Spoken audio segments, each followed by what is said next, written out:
Calling the South Bay City Council of Government briefing with legislative district staff to order for Thursday, January 11th, 2024. And want to thank everyone for joining us this morning, all of the staff members from the legislative offices and everyone that's here. I know it's early morning, but it's only the 11th day of the new 2024 year. So as we get started, have Jackie to go ahead and do the other updates. Okay, well, yeah, so let's put my updates on. And once again, we're going to run through, it's sort of like a lightning speed of what the COG's been doing since October. Next slide. And Jennifer Lamarcus. is October. So Join the meeting. okay. So next slide. These are still the initiatives we're going to be talking about very briefly today. Next slide. So as you know, we still have a fiber network still. We're very excited about it because the state is doing a digital equity plan, and we have a grant that also allows us to study disadvantaged communities and areas that do not have connectivity, and we're trying to use our fiber network to send that out. So we're in the planning, we're doing analysis now, and hopefully we'll be able to identify areas for the next expansion. Next slide. We have 43 sites on the fiber network, and we're working with community organizations in San Pedro and Inglewood to do to actually look at what the needs are out there. And one of the interesting needs is not just service, but reliability, because some people have service, but they don't have reliability. The state equity plan has a lot of goals and comments, and we are commenting on it. The comment we're making is primarily that the state wants to have fiber pass everyone's home, which is a very good goal, but it's going to take forever and cost a fortune, and people might not know how to use it. And we think that focusing on neighborhoods and providing universal access through neighborhood fiber would be another alternative and should also be in the plan. And then I wanted to, and we don't say this often enough, but we did receive an earmark for, that was sponsored by Assemblyman Marisucci several years ago. And because of that earmark, we have not only been able to work on expansion of the fiber network, but we have funding to actually participate in county-wide discussions and statewide discussions of where the digital equity plan is going. And it's helping us stay abreast of how we can continue to expand the networks. Shout out to Assemblyman Marisucci. Our local travel network pilot is up and running in El Segundo. People are seeing the turtle signs, and hopefully they're not only asking what they are, but enjoying what they are. We've identified about 8 miles in the city, and we're going to be doing an evaluation. We're meeting with the city, hopefully in the next couple of weeks, to talk about next steps and evaluation. Redondo Beach has money to move the local travel network there next, and we're anticipating working with them to have something roll out in the spring or summer. And then we're also going to be working very hard to focus our next efforts on the what would you call it, the eastern strip of Carson, Lomita, and San Pedro, so we can get that area started with the local travel network. Next slide. This is the turtle sign up in El Segundo, and you can see there's destinations saying how far it is to go to certain places, but that's what people are seeing in El Segundo. Next slide. Our transportation projects, we're monitoring the Vincent Thomas Bridge project, which is going to be several years going. On January 25th, we are going to be having on the agenda a discussion of the Sea Line Green Line extension going into Torrance, and whether we're going to take a position on that or not. And then we're in the middle of accepting, or we have been accepting requests for funding on our existing projects. Costs have gone up. We don't want to accept any new projects until we figure out what the costs are for the existing projects we have, because we know that they. Next slide. Homeless is as busy as this slide is. We are working with Redondo Beach very heavily. Their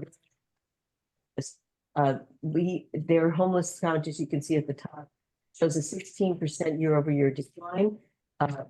We are working with them on trying to achieve functional zero, which is housing people within 90 days, getting them off the street, providing them services. And we're trying to extend that concept to the rest of the cities because we have low numbers. So we can achieve those low numbers if we break them down and address them specifically. Redondo Beach also just got, we can talk more about that later. Redondo Beach just got $760,000 in capital funds from HealthNet and their pallet shelter. The woman from HealthNet came to visit the homeless court, pallet shelters, and pledged $760,000. So that was very exciting and allows the pallet shelters to go from 25 to 45 units in Redondo Beach with money from Supervisor Mitchell as well. Representative Ted Lieu has given money to Hermosa Beach for alternative crisis response. And we have with us today, Keenan Leary, who's our housing locator, who's identifying master leasing and church sheltering opportunities. And then this alternative crisis response is how we are hoping it will work. And you can't see it very well, but hopefully you've got the file that we're sharing with you.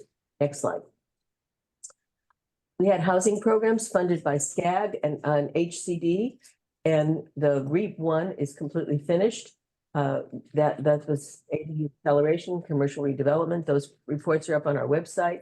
We're now waiting for clearance to start with REAP 2 projects, one being an analysis of what a regional housing trust would look like in the South Bay, another being commercial implementation of commercial redevelopment using a tool that SCAG has, and the third being a demonstration project of neighborhood utility hubs. Next slide. Next slide, man. Okay. Environmental services. We're doing climate action plans by updating GHG emission inventories. For the last couple of years, we do it about every 4 years for cities so that we can monitor their progress of their climate action plans. We have a lot of water programs going on, and we're working with businesses, and this is what we're doing with the businesses in Torrance, Hawthorne, and El Segundo, who have are part of the Green Business Network. Next slide. This is as busy as we are too. We've done a facilities inventory of equipment in our cities, and we've gone to 41 facilities in the South Bay and identified over 700,000 potential kilowatt savings hours from energy efficiency. What we want to do now is we want to look at whether there's like everybody needs HVAC or everybody needs a certain kind of lights, and maybe we can joint purchase or go to get incentives for these things. We're going to try and figure out if there's some common threads that we can then try to address with all of our cities. But what we've done is we've given them a manual that allows them to keep their inventory up to date, that they understand what their needs are and when the replacements might be. By the end of January, we will have done all of the city halls. We're also looking at water heaters, which are part of incentive programs. And we have several cities and a school district that have taken advantage of that. And we have enrolled all of our cities in SoCal REN, which means that every one of our cities can take advantage of these programs. And then on December 6th, we celebrated our first year of really quantifiable achievements in energy and climate programs. Next slide. You've been waiting probably to get your best close out for the General Assembly. It's artificial intelligence, friend or foe in South Bay. And it's coming together. We have confirmation that Ted Lieu, who is an expert in cybersecurity, will be our keynote speaker. We have an extremely interesting gentleman coming in from Maricopa County, Arizona, who's going to talk about the practical uses, how he uses AI in his everyday, what the pitfalls are, what they're not. We're trying to obtain a speaker on ethics in AI. It's going to be an overview of the kinds of things you should be thinking about and some practical opportunities to how you would use it. We're really working on robust demonstrations for the exhibit hall, and we hope that you will tell us if there's any firm that you know of that you think would be a good one for the exhibit hall, because we want to have more time in the exhibit hall this year, and we want to have opportunities for you to actually see how it works in city government. Next slide. And you can register on the website or in the chat, it looks like. We have legislative requests. We know the legislature's got very, very busy, and there's possible funding issues this year. But our legislative requests are addressing e-bike safety. There is legislation that we know is coming from last year, which talks about licensing e-bikes, and we have a lot of questions about them, but we do think that there should be regulations. We can talk about that more later as well. We want virtual meetings for some of the countywide meetings that people have to come to that really are not necessarily decision-making, and the vehicle miles traveled for coming to these meetings, which can last a half an hour, is just excessive. And then we heard from our cities that have pallet shelters that there's new regulations on the distance that pallet shelters have to be placed between for fire. And so there's a requirement to put sprinklers in or change the spacing of pallet shelters. There's tremendous amount of problems with that for the existing pallet shelters, and we want to have some relief for those that already exist. As far as funding, we are finding, even with the latest SCAG Regional Transportation Plan, SoCal Connect, that micromobility is not defined.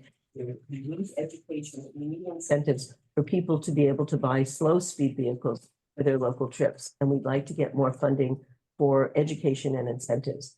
And then we also would like to get funding so that more cities can do alternative crisis response, a South Bay homeless count, which would help us get to functional zero. These are all things that we will explain more in future communications, but we wanted to put them on the table today. Next slide. This is how you can stay in touch with us, and we hope you will. Next slide. And that's it. Thank you. Thank you, Jackie. Any questions from anyone? Hi, Jack. Hi, how you doing?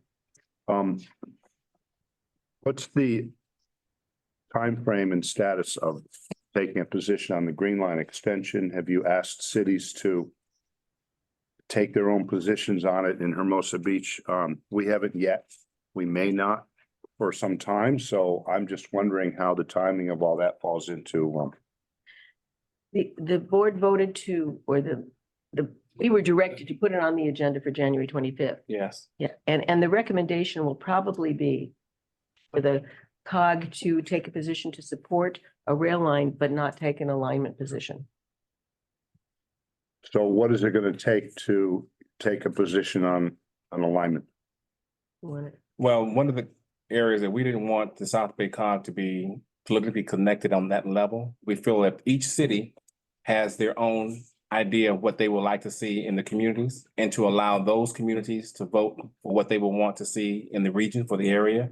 Not so much as saying that the COG is going to take lead on it, because every city historically has had different ideas of what they felt was best for their community. And it's becoming more of a quagmire in that regards. But I would hope that with Metro, that they are close to having a public meeting, that public comments can be done, and they can actually put together possibly a modified based upon the requests from all the different cities. Okay, thanks. With that, any other questions? Oh, Zane? Yeah, just curious for the big COG conference. Sorry, I forget the name of it.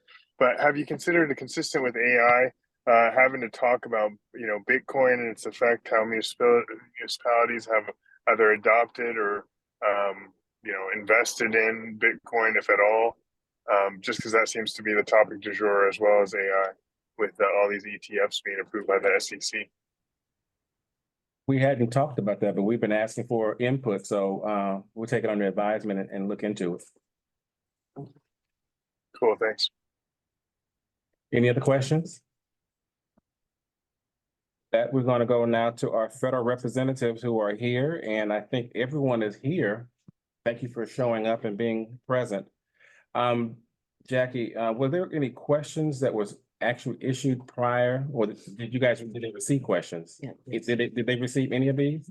They did. Oh, okay. Just a couple of days ago, though, so they didn't have much time to respond. I don't want to put them on the spot.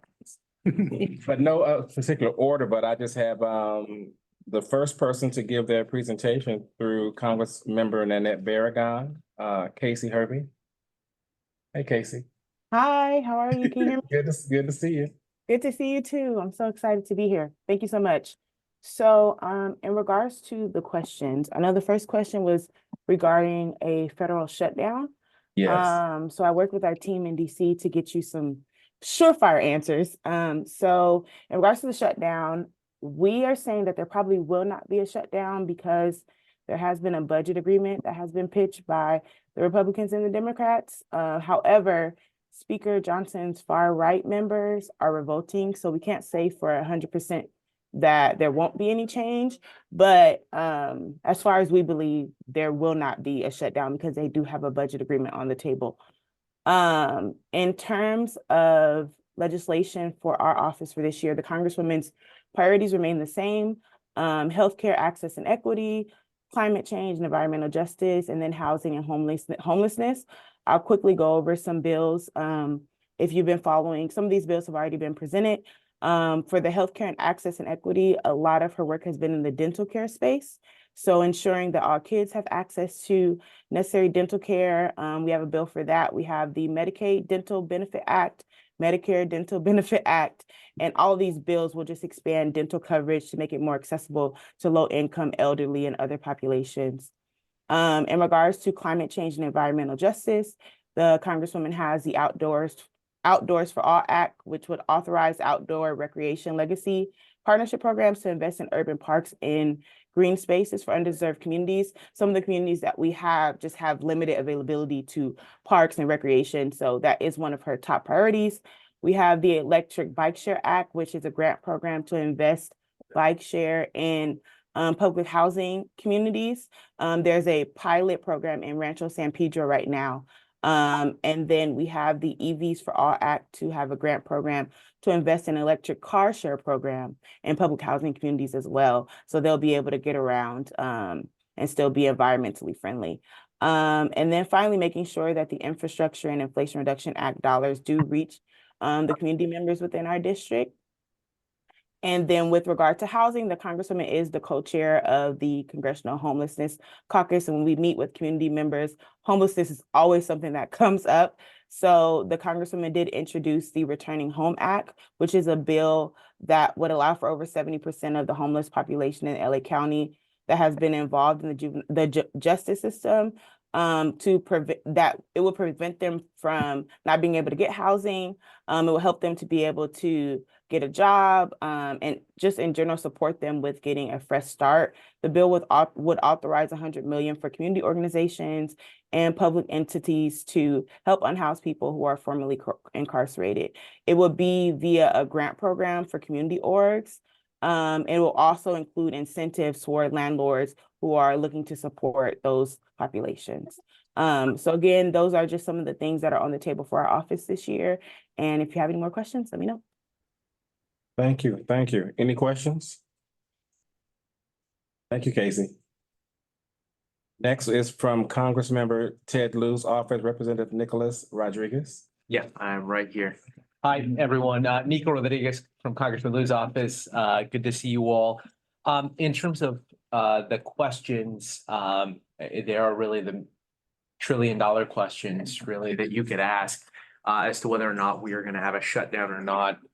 I think what Casey said is probably fairly accurate. I think there is some uncertainty as to whether or not there will be a deal that can be made and what the makeup of it. Likely it's going to need to be a piece of legislation that's going to either have unified Republican support or a bipartisan vote, and the bipartisan vote is probably the likelier one. But we will see. There are some bigger questions as it relates to the Senate and some of the negotiations they are discussing as it relates to immigration and how that might play a role in whether that's a continuing resolution or an omnibus that gets us through a significant portion of this year. So we will see. It's going to be a wait and see mode. I would say it could be the kind of thing where you might see a short-term deal of a few days or a week, or it could be something that could be bigger. But that has kind of left us in a holding pattern. We've only, of the 12 appropriations bills the House is supposed to take up, as the Senate does as well, we've only taken care of the National Defense Authorization Act, which is probably the biggest chunk of the budget. But we still have 11 bills, including a lot of the projects we submitted as other House members have submitted for community project funding. So Lomita Stormwater Project, the Rolling Hills landslide mitigation projects, the Emergency Response Center for El Segundo. There, I think, are a few others that I think we submitted this past year. Hermosa Beach Real-Time Crime Center, the Peck Avenue Storm Drain project for Manhattan Beach, to name several of them, the Columbia Park Water Conservation Project for Torrance, are a bit in a holding pattern because those are in those 11 other bills that have not been taken up yet. So if we do see a deal, part of that will be potentially some kind of deciding point as it relates to all of the project funding requests that we submitted for fiscal year 24 for South Bay cities. And so we're going to monitor that. So that, I believe, right, Jackie, that kind of covers the question. As it relates to just other updates, so last year, the congressman had announced over the past year that we have, and this is for the entirety of the state of California, but obviously impacts the South Bay, obtain upwards of $600 million in federal grants awarded to coastal areas. Some of that stuff is related to, you know, climate and sea level mitigation matters, but also other projects that, you know, address city needs. We've also worked on a bill which we have introduced in the House with Congresswoman Kamlager Dove, our neighbor in LA County, called Tyler's Law, which would give authority to the Department of Health and Human Services to mandate that hospitals start studying testing for fentanyl overdoses. Starting to see, you know, a significant increase in the number of folks who are unfortunately are overdosing as relates to potentially a drug that might also have fentanyl in it, but most hospitals don't actually test for fentanyl. So because it's impacting local hospitals and most importantly, our constituents who we want to keep safe, you know, this is a way for having HHS mandate that hospitals include this and see where we can better address and provide outcomes so that those folks end up with better health results at the end of the day. So we've introduced that. I believe there's going to be a Senate companion to that bill. We've also introduced some legislation as it relates to SNAP application processing for online grocery retailers. So those folks that benefit from SNAP, from food stamps, especially those that might have major autoimmune issues, or maybe they're older or disabled, and they can't get to you know, to a grocery store. They can't necessarily use their benefits to get in a grocery delivery. And that's a major issue, particularly for folks who are, you know, benefiting from SNAP benefits, but, you know, can't get to a grocery store. So we're working with Senator Cory Booker from New Jersey on that. We're also about to introduce, I think, legislation as relates to removing the potential for the use of artificial intelligence in the deployment of weapons of mass destruction.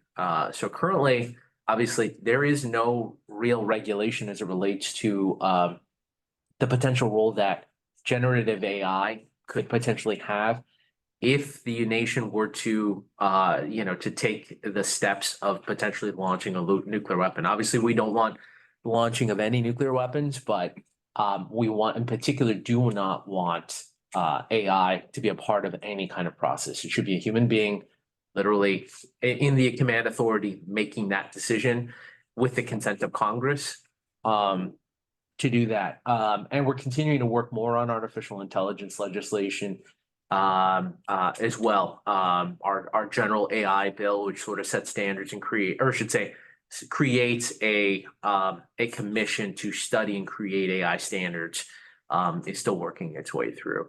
And a bunch of other things that I could go on, but I also don't want to take up more time from my federal and state and local partners. Well, thank you for that update. Thank you. Yeah.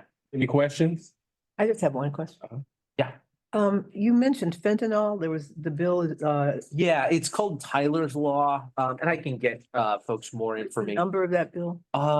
That is a good question. I may or may not have that HR number.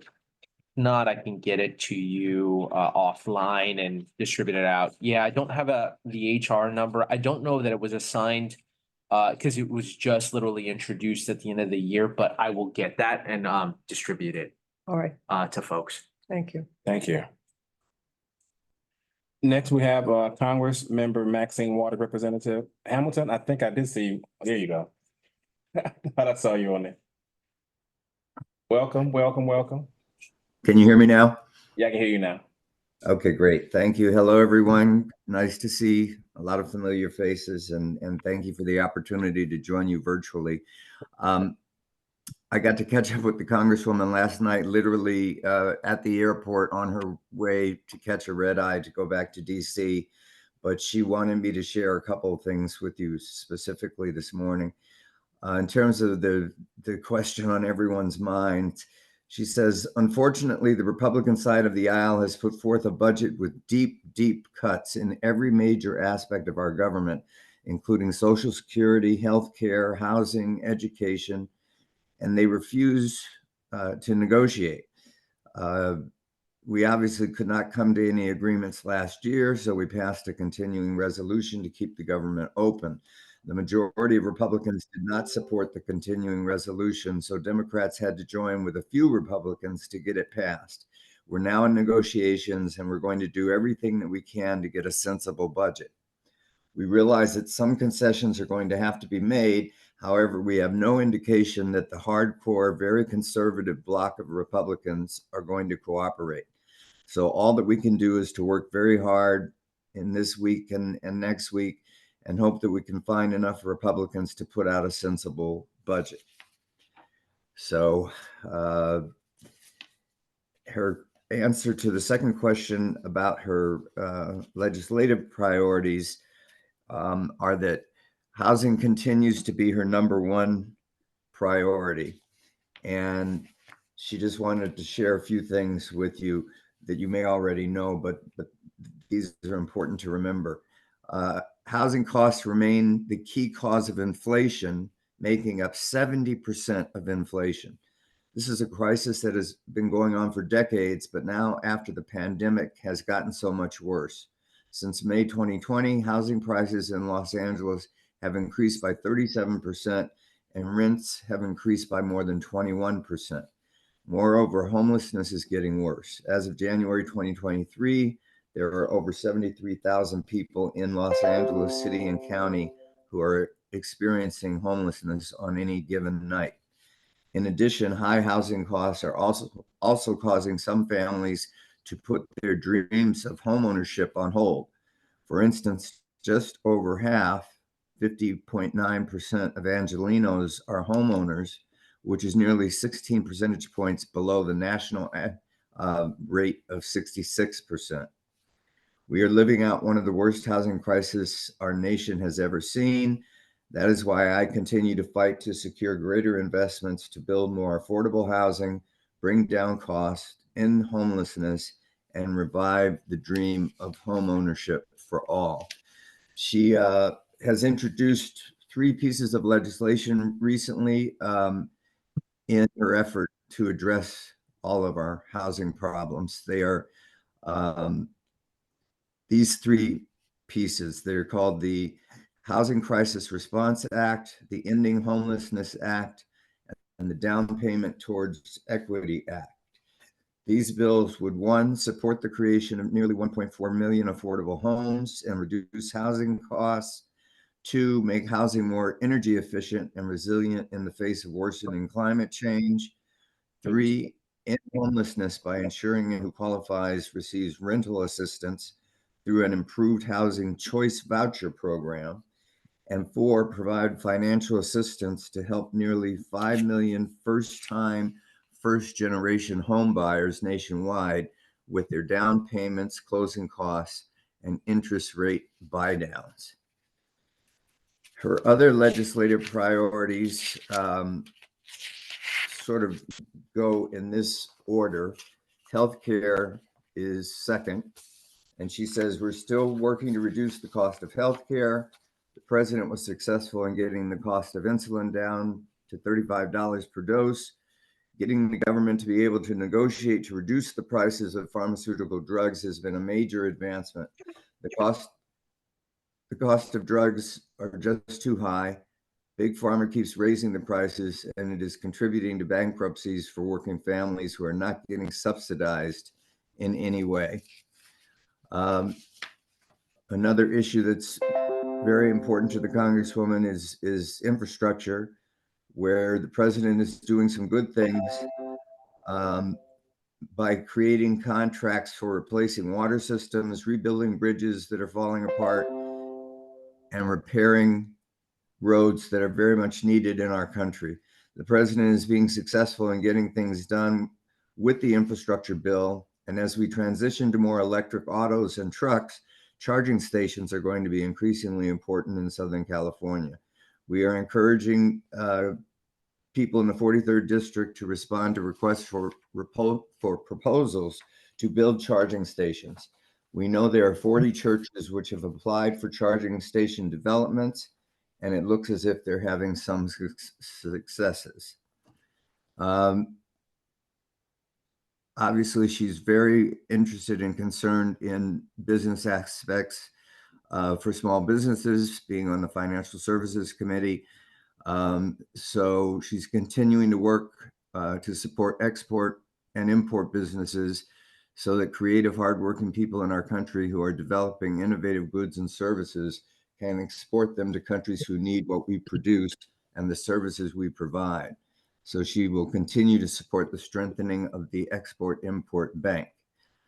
And then one recent event we wanted to share with you is in November of last year, she held a town hall meeting in the 43rd district with the director of the CFPB, the Consumer Financial Protection Bureau, Rohit Chopra, to continue pressuring the big banks in our state and the country to stop continuing their pushing of predatory lending.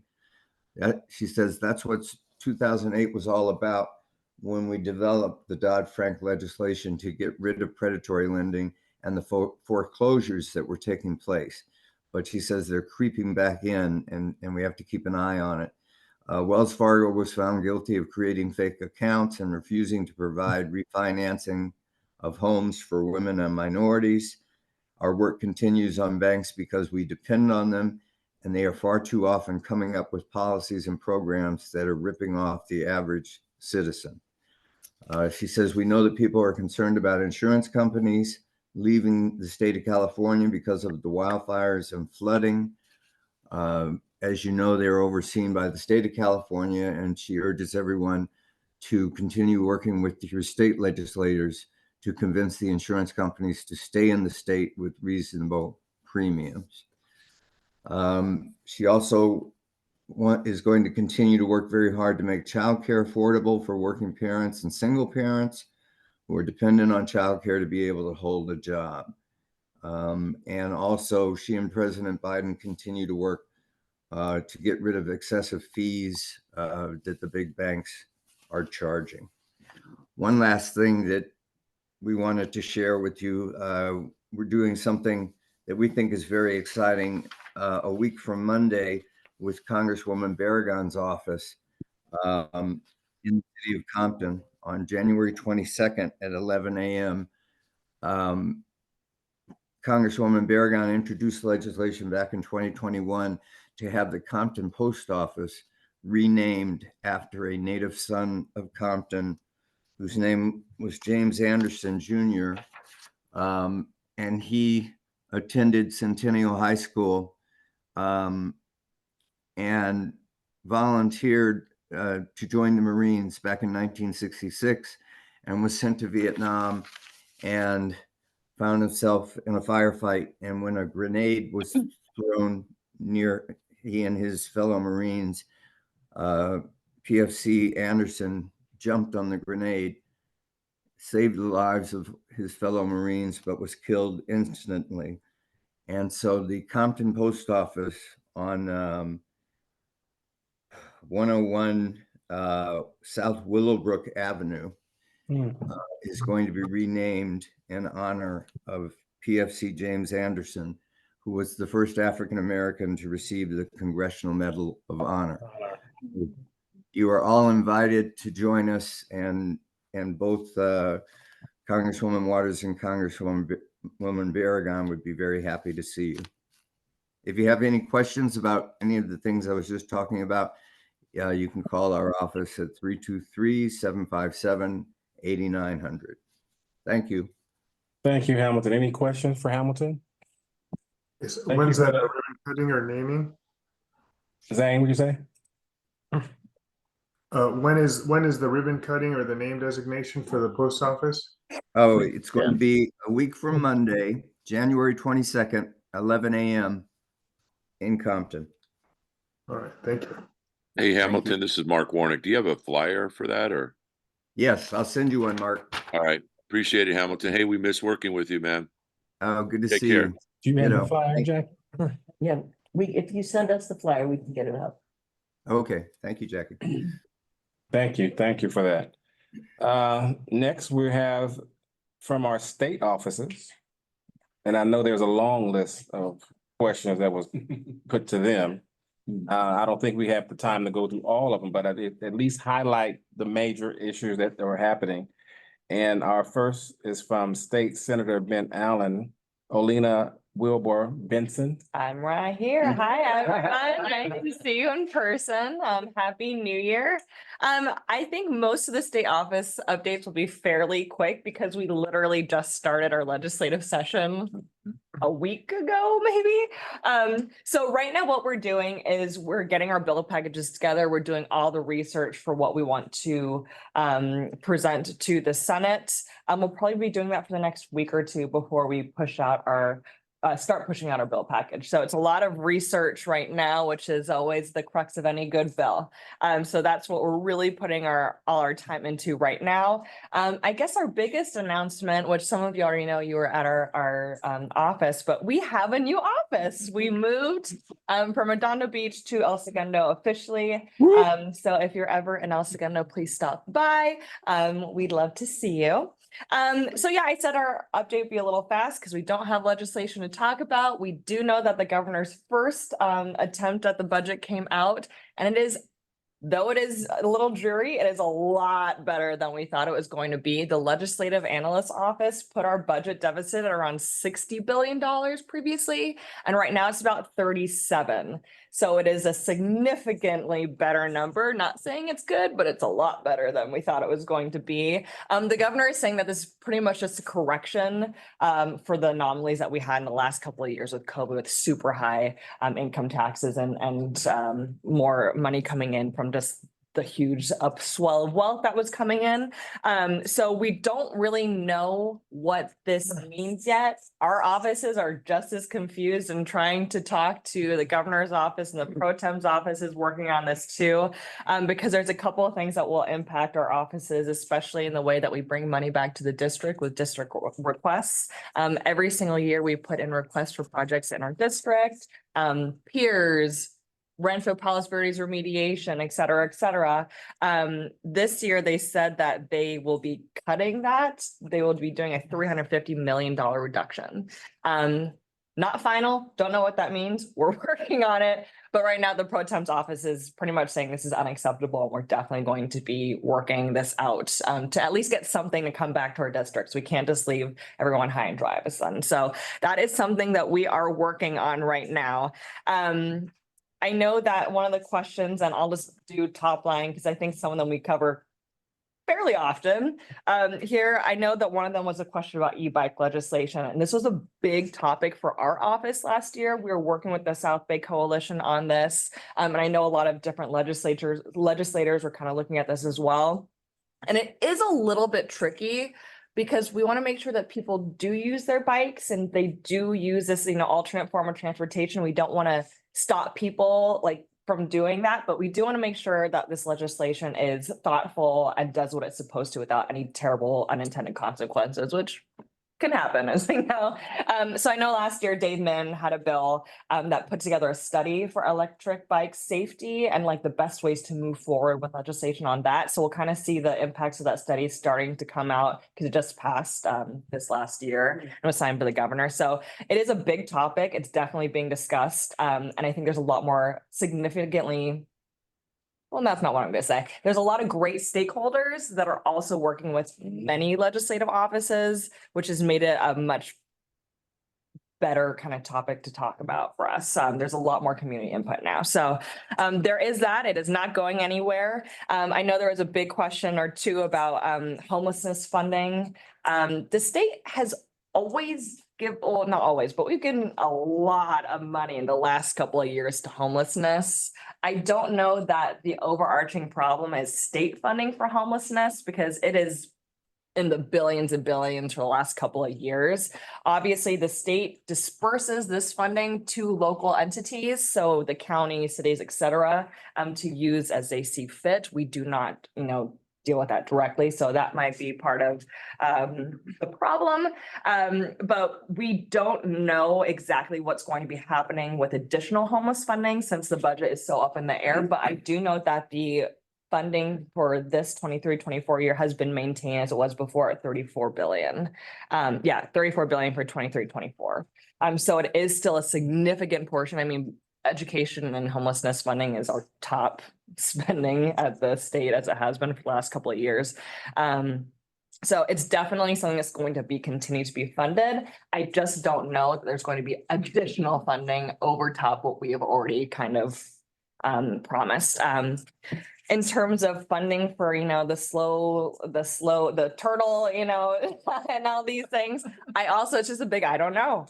We'll have to see as we negotiate this budget. It's just a big question mark for everybody. There's no clarification right now. So we'll obviously, bring this back and fight for additional funding. But right now, we just don't even know if it's going to be possible. With our district requests maybe being off the table, it could be a whole different legislative outcome this year for us in that term. So we will definitely keep fighting for it. But I think most state reps on this call will say it's a big, we will wait and see.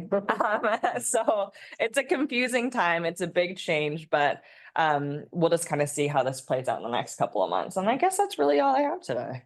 Thank you for that. Any questions? Okay. State Senator Steve Bradford, Representative Joy Richardson. Sorry, Chair, I got one question. Okay. I'm not sure this is Zeno Baji from Redondo Beach. I'm not sure if you're aware of this issue, but something that's come up here is the passage of I think it was SB or AB 42, which regulates fire safety for these tiny homes, pallet shelters. So what I think the intention was to make it easier for cities to put in these tiny homes by not requiring the tiny homes to have sprinklers up until 2027. The problem is says that if you don't have sprinklers, you got to set them up 6 feet apart from one another on all sides, which we don't currently have in Redondo Beach, and would essentially require us, if we don't, unless we either didn't comply with the law or got some sort of variance, to kick people out of these tiny homes, to spread them out more. And also, as we expand, Jack, you just mentioned the expansion of our pallet shelters. As we expand to the adjacent site, we'll have a reduced number of tiny homes there. So there needs to be a tweak to this law to accept areas where the chief fire official has deemed it safe or implemented a program to deem the tiny home site safe from fires, which we're trying to do now. But it's definitely a gray area.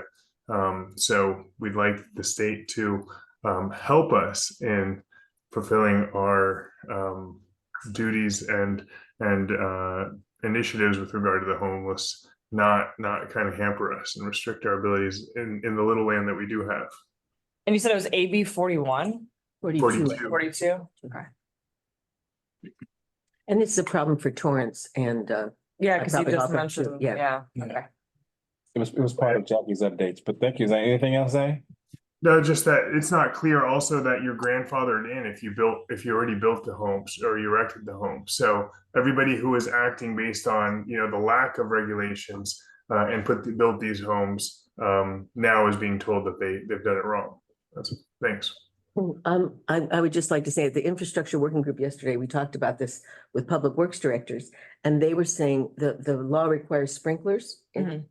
They were saying that, first of all, there's no water in each of these Mhm. units, so you'd have to bring water to all of the units.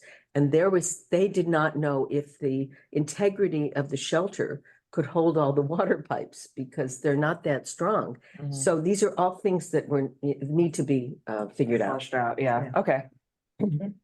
Thank you, Dane. Hi, Joy. Good morning. Thank you Good for to see having you. me. wish I did All righty. I wish I could be there in person, but Zoom is almost as good. I don't want to kind of duplicate a lot of what Alina said, but as you know, we just returned a session this last week, and the budget isn't set yet. So I'm going to try to go through the questions with a lot of I'm not really sure. So We understand. We understand. sorry. The reserves could be used, and basically the budget is still being worked out, but it is likely that we may use some reserves. Are the funding is there gonna be new funding? So we know that Senator Bradford cares very much about the vital programs, and he's just gonna work really hard with his colleagues to make sure that funding is continued. We really don't have a lot to say about the definition. 4 was kind of a statement. Number 5, we haven't done much work in the e-bike area, but it is a priority to ensure safety. One of Senator Bradford's priorities is safety. So if not this year, maybe next year there will be, but he will not be here. And as far as the regional housing need assessment, yes, the senator would potentially be open to this, but he just wants to emphasize the importance of affordable housing. So he's back in session, and this is the senator's last year, so year 12 in the California legislature. And he's going to work really hard to finish strong. He is still the chair of the Energy and Utilities Commission committee. And one of the, we wanted to share a big win. The Ebony Alert, which was his big bill last year, was implemented, and there was a successful return of a 17-year-old young woman safely. So we're super excited about that. That happened last week. And also, the senator will be, his 2-year bill, which he introduced last year, was SB 490, which is the California Freedmen Affairs Agency. So the senator was on the Reparations Committee for 2 years, and it is a priority for him to get some legislation out of those 2 years of work and research. So we would love support for SB 490, which would create an agency, the California American Freedmen Affairs Agency. And I look forward to next meeting when we should have our bill package ready to roll out. We're working hard right now to just secure some great bills that the senator can finish strong on, and do some great things for Senate District 35 and for the state of California. So I'm open to questions. Okay. Becky? Cedric, Cal State Dominguez Hills has asked me to please let everybody know that they're having a candidates forum for this district on February 1st at 5:30 at the university. So if you want information, I have a flyer on that. Thank you. Thank you, Joy. Any other questions? Thank you again, Joy.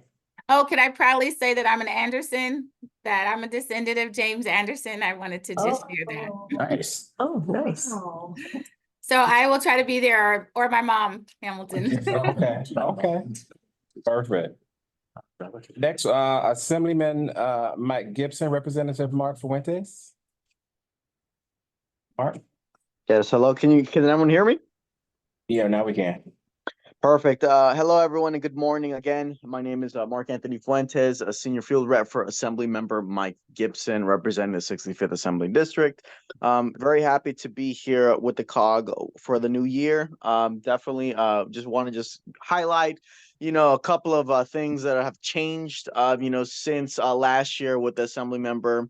But first, I just want to mention briefly that, out of 30 of the bills that we introduced last year, 8 of them were able to pass, thankfully. So we're very proud of the work that we're able to do and are now looking forward to the 2024 year with a community survey that we actually put out to our constituents to kind of gauge the path that the Assembly Member is going to be taking in regards to his legislative package for 2024. So in the coming weeks, we'll be, doing research based off of the findings from our survey. And then from there, we'll be able to, craft our package and then be able to share it with, community stakeholders and organizations like yourself in the near future.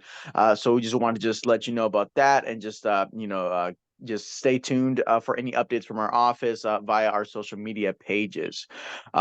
With that, I do also want to share some of the new other members' committee assignments for the new legislative year. Give me 1 second. Sorry about that. Just opening some things up right now. But yes, in regards to standing committees for the member, again, we really do appreciate Speaker Rivas's leadership and assigning us to these committees.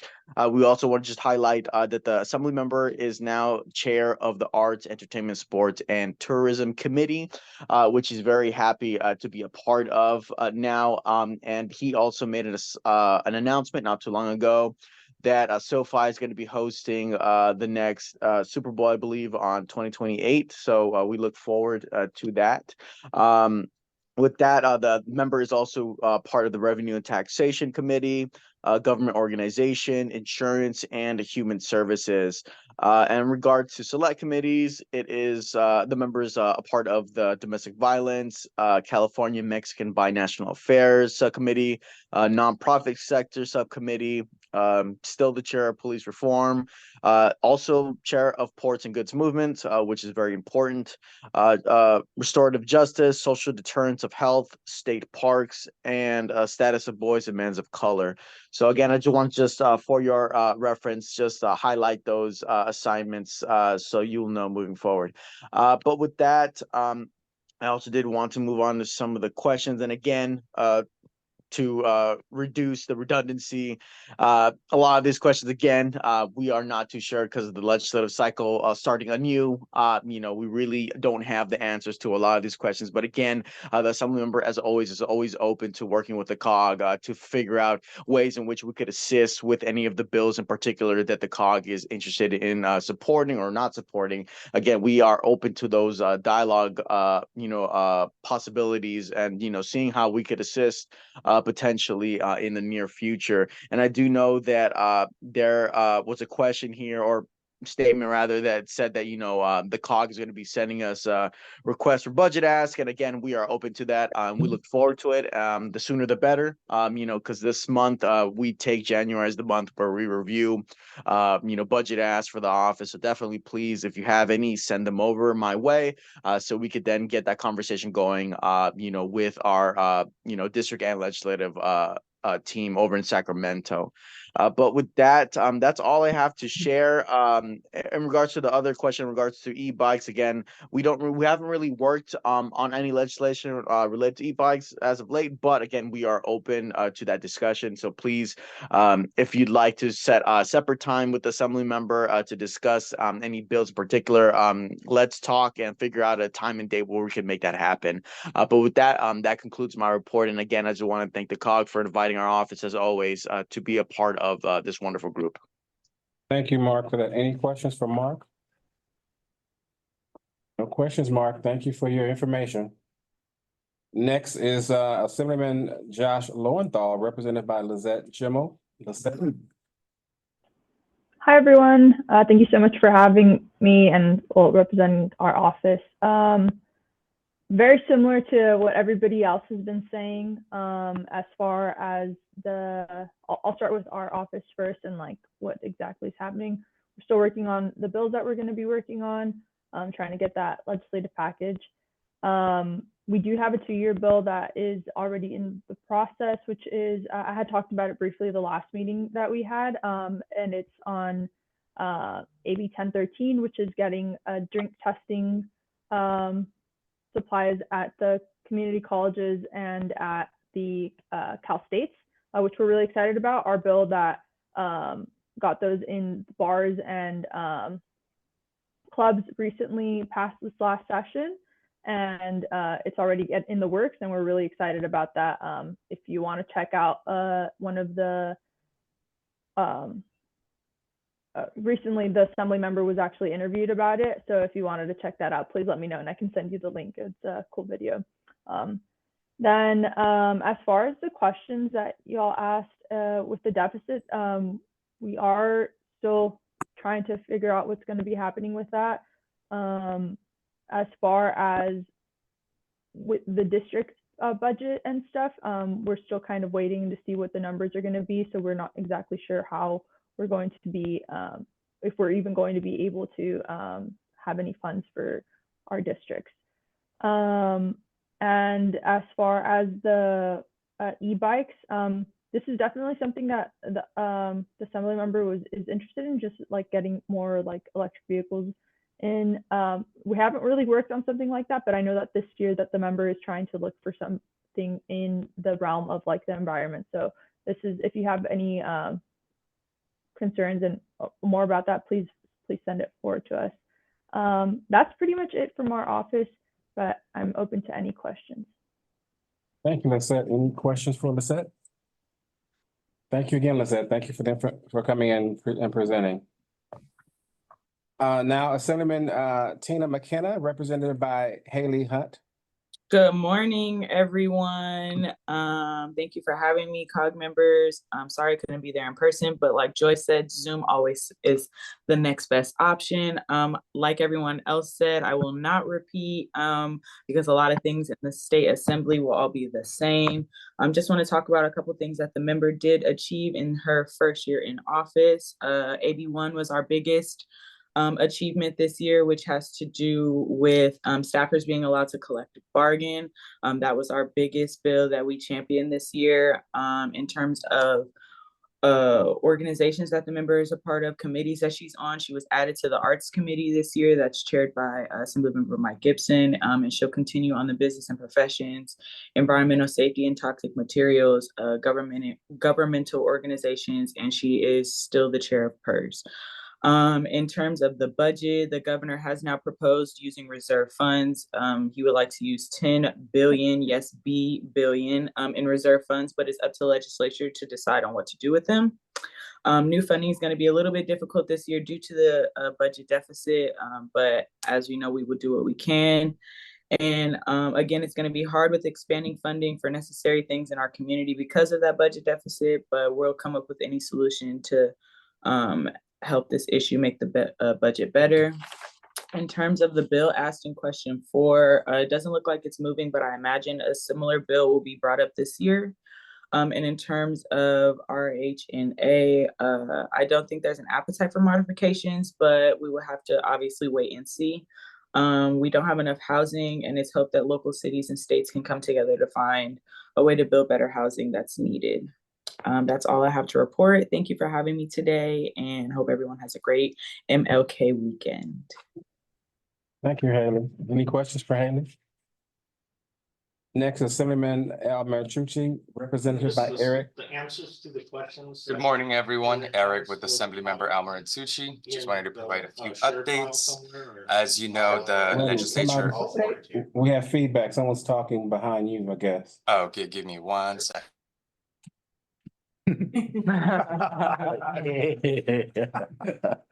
I'm on a Zoom. Sorry about that. Can you guys hear me well? Yeah. Perfect. Clearly. Okay, so Very good clear. morning, everyone. Eric with Assemblymember Al Marichucci. Just wanted to provide a few updates. As you all know, the legislature is back in session. we do have a new speaker, Speaker Robert Rivas. Assemblymember Almaraz Suchi has retained his position as chair of the Assembly Education Committee. His priorities include education, public safety, the environment, and housing and homelessness. Our ledge team is working on the current bill package, but the assembly member will be reintroducing a bill to tackle retail theft. Previously, it was AB 23. The assembly member will also be reintroducing a bill to tackle street takeovers, previously AB 74.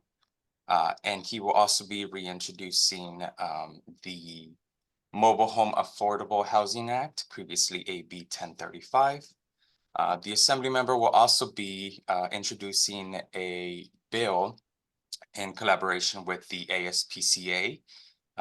It's just basically a cleanup of his previous kitten bill, the AB 2791.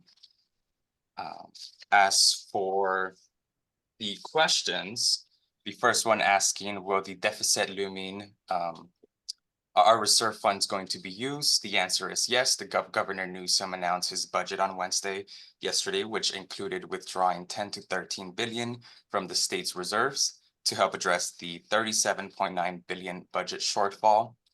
Like Olina mentioned, I just want to reiterate that as part of the governor's budget balancing proposals, the governor proposes halting disbursement of pending budget requests. So any budget request that has not been dispersed is in danger of being halted. The assembly member will fight his hard for South-based cities to ensure our cities get our monies. The Assembly Dem Caucus is meeting to go over the budget in the next few days. The following question regarding funding for homelessness. Given the current budget situation, it is unlikely that new funds will be allocated to new programs. Rather than fund new projects, Governor Newsom's initial budget announcement included delaying nearly 200 million in homelessness program funding to 2025-2026. As the budget situation develops and the May revise, that could change. Another question asked in regards to monitoring the development of restrictions for e-bikes. AB 530 was referred to the Assembly Transportation and is still awaiting a hearing. It is difficult to predict how things will exactly play out with this particular bill, but we can share that we have heard from the Assembly Transportation Committee and was shared last year with the e-bike working group. Given the state's goals of reducing vehicles miles traveled and improving air quality, there is little appetite to create barriers. Give me 1 second, my apologies. For e-bikes, the Transportation Committee also shared that cars are responsible for thousands of deaths year after year. E-bikes come nowhere close. While they do acknowledge some safety concerns regarding e-bikes, potential collisions with pedestrians and on sidewalks, there's not much interest to create a new state bureaucracy for bicycles. The assembly member in our office is willing to listen to further community perspectives on the issue and is happy to learn more about where local enforcement of this issue is unable to address the concerns in a way that state legislation could. And the question regarding virtual meetings, Assemblymember Almaraz Suchi has supported bills allowing teleconferencing in the past, such as SB 411 Portantino. Our office is willing to look into how these could expand while still honoring the provisions of the Brown Act. There have been a number of bills considered by the legislature that have attempted to expand teleconferencing options for public agencies, and those being SB 537 and SB 411. And last but not least, I did want to mention that our spring internship is now open, and I will go ahead and share the flyer on the chat. If you guys can share it with the community, that would be really helpful. And our internship is open to high school and college students. And I will take any questions. Thank you. Thank you, Eric. With that flyer, can you send it to the COG so they can actually distribute it as well? Will do. Thank you for that. Jackie, Thank any you for having questions? us. No, Zane? Sure. Thank you, Chair. Eric, what does the assembly member foresee as a solution for the e-bike kind of issues that we have in our communities right now? But the assembly member is just taking input from the community at the moment. Okay, so We're still- no proposals for addressing it. Just doesn't want to build add a state bureaucracy to it. Is that what? That's correct, yes. And does that include adding some division of the DMV to address e-bikes? I am not sure, but I can get back to you on that. Just need to Okay. speak with our ledge team. All right, thank you. Thank you for that. I just had one quick question for all the legislative representatives that are here. And I think it was talked about a little bit through Maxine Waters, represented through Hamilton, in regard to predatory lending. And I think, I don't know if other communities are having the same issues, but you have zombie lending that are happening, and many individuals are losing their homes based upon zombie lending that's happening. I don't know if it's based on predatory lending, but individuals are getting loans and they become zombie loans. They don't pay it, then all of a sudden it disappears, but then it comes back again several years later. And by the time it comes forward, it's already been sold and you've lost your home. So Wait, so do you mean people are getting a loan and they just don't send statements or something? they don't send that, they get a loan and they get probably the first statement or so, then it disappears as if it's been paid off.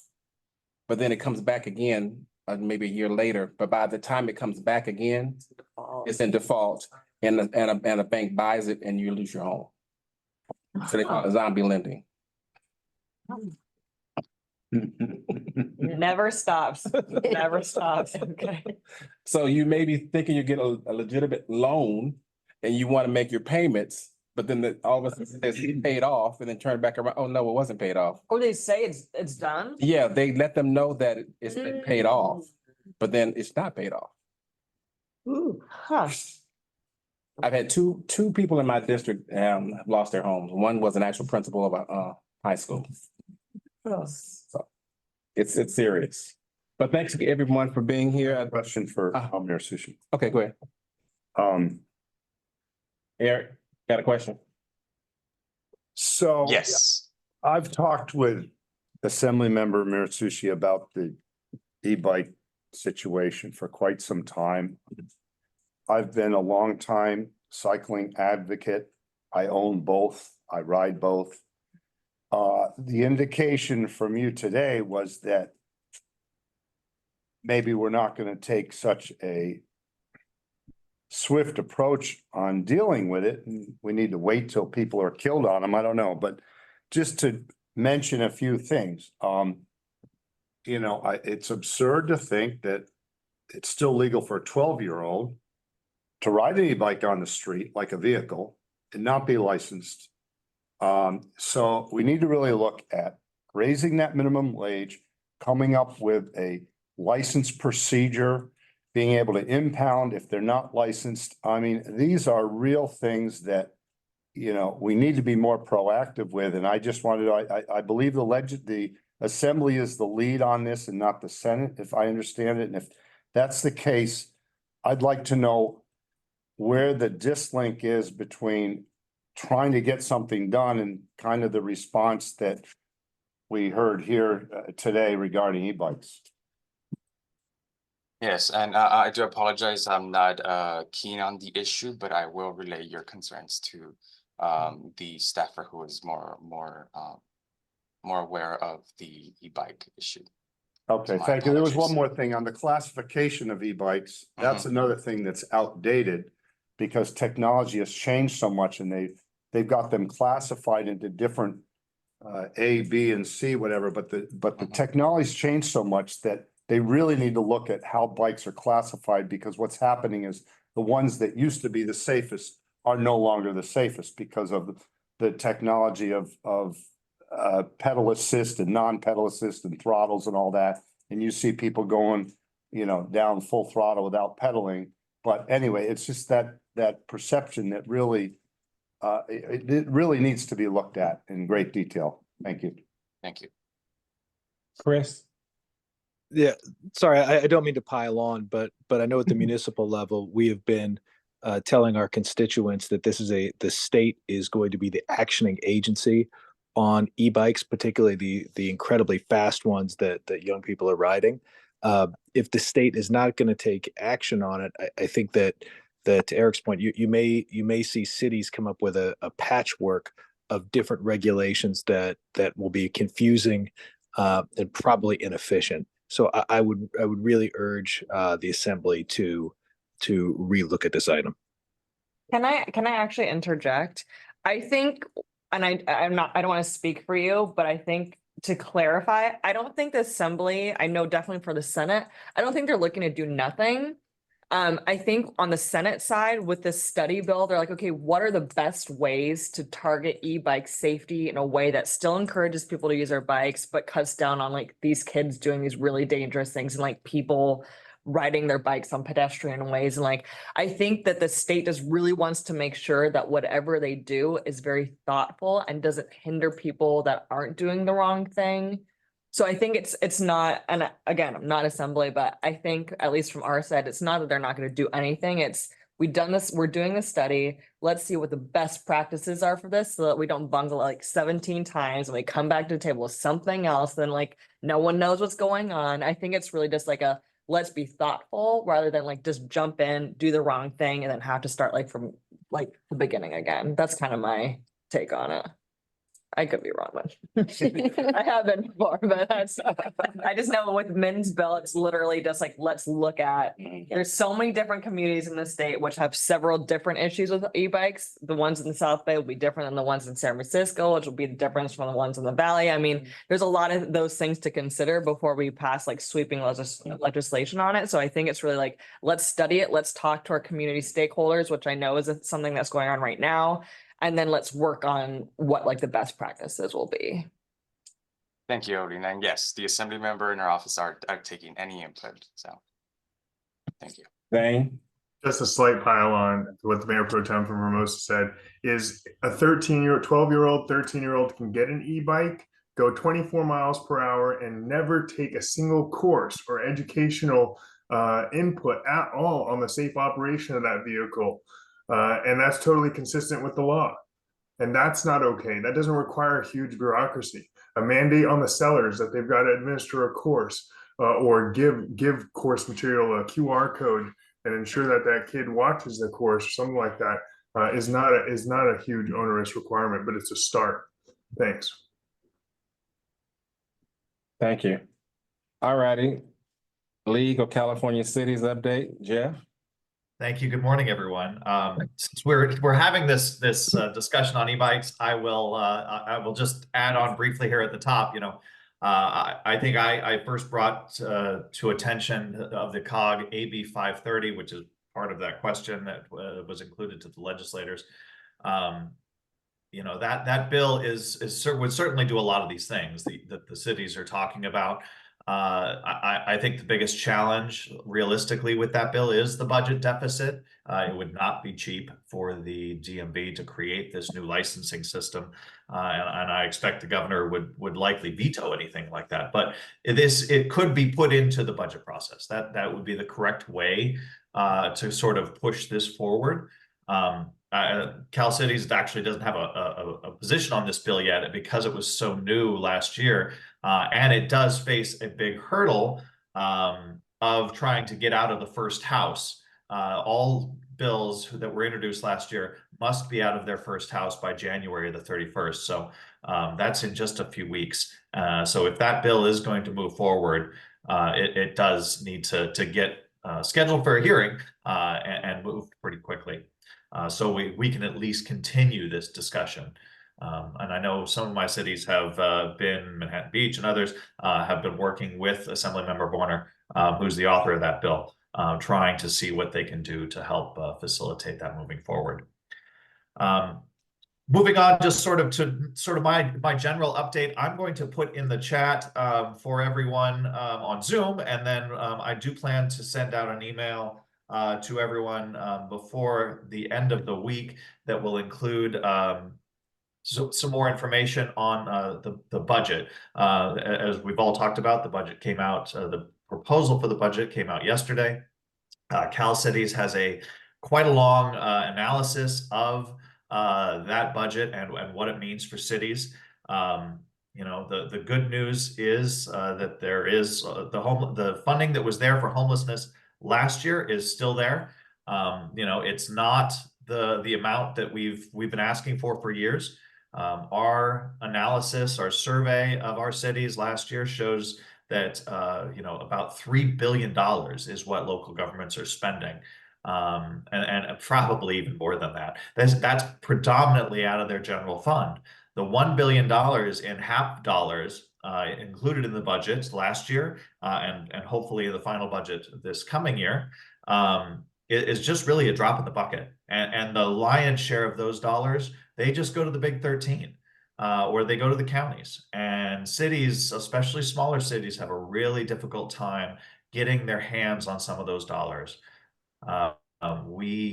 Cal Cities did put in some changes to how that HAP funding money would be distributed, but at the same time, it really requires that county city partnership to really work well. And in a lot of cases, we're just not really seeing that, especially here in LA County, where the lion's share of those dollars still go to places like the city of Los Angeles or the city of Palm Beach. And not to the smaller cities who are spending quite a lot of money out of their general funds each year. So I will say on the budget, the housing dollars, we are disappointed that it looks like the governor is cutting about $1.7 billion in housing funds. That's not kind of where we need to be. This is the housing and homelessness are major crises, and we need to be able to fund those. I will say also, these homelessness dollars, you know, we're still talking about one-time dollars, 1-year funding. And that's not the way you solve a major problem like homelessness. We really need to be able to rely on multi-year funding so that we know if we're going to put a program in place that is a multi-year program, that those dollars will be there next year and the year after that in order to really make an effort to solve these difficult problems. So I just wanted to mention all that. I will be sending around the analysis to emails so everyone can see it. But you know, I did put it in the Zoom link as well, and you can find it on the Cal Cities website. I already mentioned the deadline for the bills to move over to the second house at the end of the month. The last day for bills to be introduced, which I didn't hear yet, is February the 16th. For anyone still with a bill idea, please you know, reach out to us, reach out to your legislators to work on those bill ideas to get those into print.